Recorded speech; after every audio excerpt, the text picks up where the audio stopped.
Alexander's plan to build his great city began with a verse from Homer's Odyssey. There is, in front of Egypt, in the sea with many swells, an island called Pharos. Guided by these clues, Alexander the Great founded his future city at the western end of the Nile Delta.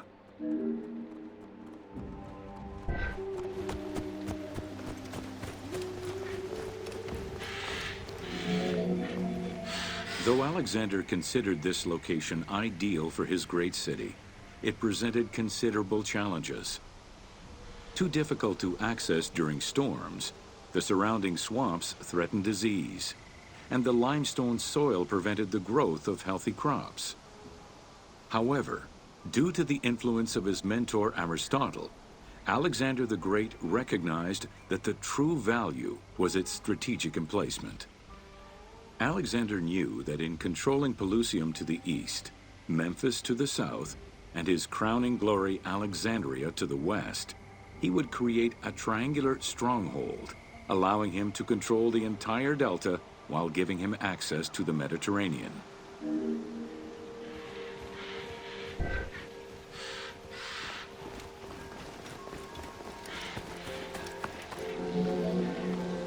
The great walls of Alexandria had a humble beginning. Lacking chalk to outline the future city's foundations, architects were forced to use flour instead. Clouds of migrating birds swept down and ate the flour, erasing the plans. This prompted Alexander to seek guidance from the oracles, who reassured him that his future city was destined to feed a large population.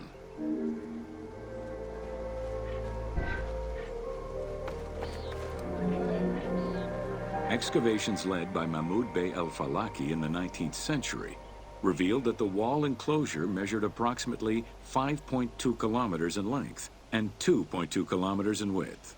It was roughly 9 meters in height.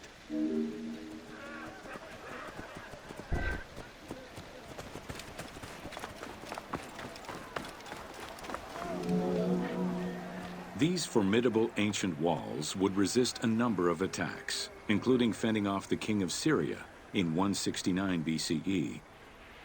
It wasn't until 295 CE that they eventually fell to Roman Emperor Diocletian, and this only after 8 months of relentless assault.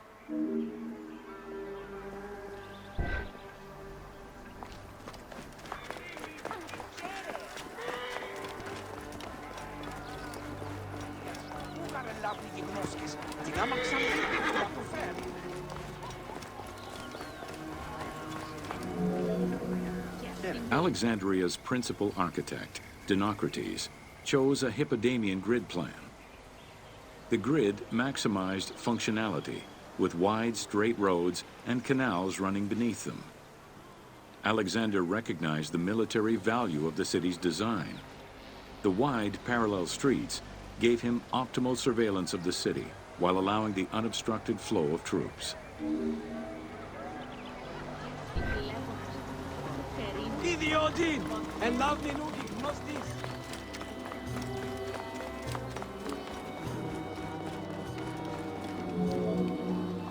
A central corridor ran from the Mediterranean's north port down to Lake Mareotis to the south. This thoroughfare acted as an unobstructed link for commercial trade and travel between the two ports. Many of the streets were bordered with grand buildings and parks, including Canopic Street, with its impressive gate bordering the eastern end.